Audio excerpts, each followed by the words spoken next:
I'm Larry Souder, and welcome to Souder Friends. From 1966 to 1976, the Chinese government decided the best way to control its citizens was to destroy the country's youth. It was called the China Cultural Revolution. One man who lived through it and eventually became a world-famous eye surgeon in America was Dr. Ming Wang. He shared his story with me before a live audience. Here is part 3 of my interview with Dr. Ming Wang, From Darkness to Sight. I came to America to study science. I survived Cultural Revolution in China. I was not interested in anything else other than science, knowing education was everything. Then in Boston, I was studying the structure of human eye because I was interested in becoming an eye doctor, having received a PhD degree in laser physics. And I thought if I got my second doctorate degree in medicine this time, I can combine the two to become a unique laser eye surgeon. So I was studying the structure of human eye and realized that human eye is so complicated. The number of neurons, the number of neuronal cells involved in vision interpretation in one person's head, in any one of our heads, is greater than the number of stars that we have ever discovered in the entire universe. So then I started calculating because atheists believe is the nature has evolved out of random. So I was calculating if we're based on randomness, how long would it take for the structure as complicated as human eye will evolve?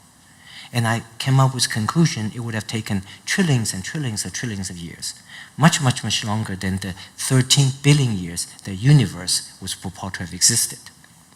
So I was in crisis. This gung-ho atheist student from China who was not interested in anything else other than science was in crisis because I found science alone could not explain such a fundamental question, such as a complicated structure as human eye could form in such a short period of time, if it came out random. And then I met a professor who saw me was being in crisis, so he took me out for lunch because I kept on asking those questions. And he said, Ming, what's across the street? I said, that's a car. He said, what's the difference between a car and a human brain? I said, human brain is a lot more complicated. He said, okay.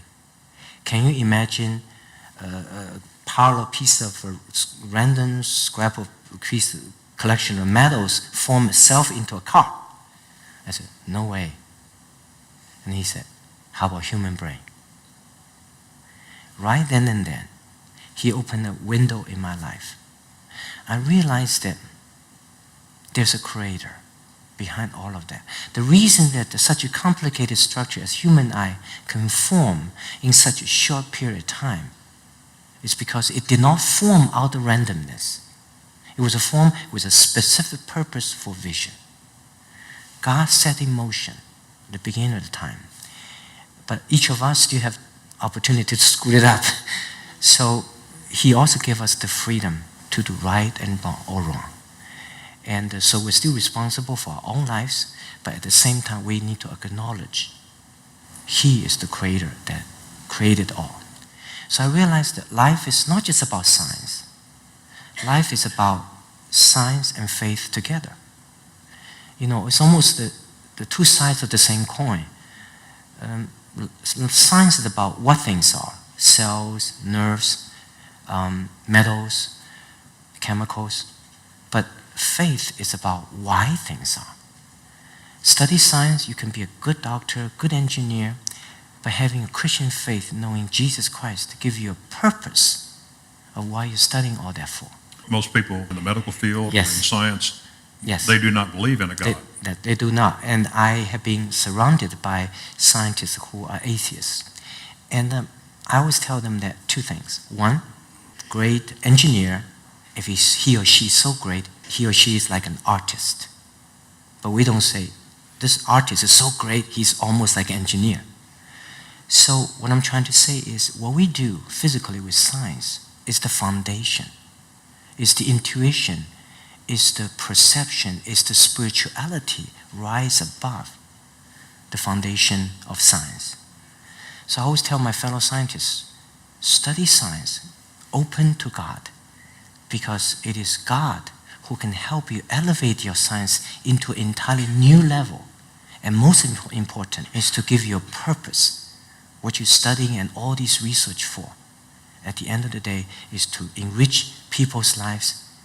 It is about glorify the Creator who have created all for us. You have agreed to play Amazing Grace for us, I believe. Will you do that? Sure.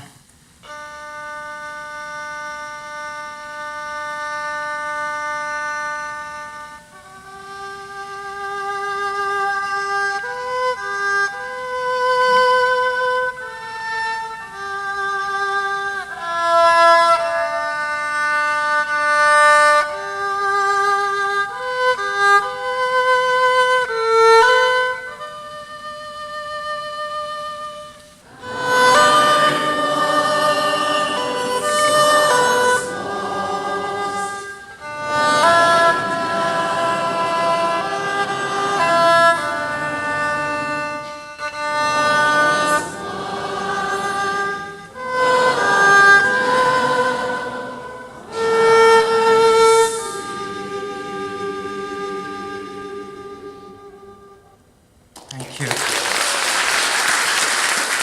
In Part 4, my interview with Dr. Ming Wang, you will hear about a 5-year-old girl who was blinded with acid by her stepmother and the heroic efforts to try and restore her sight.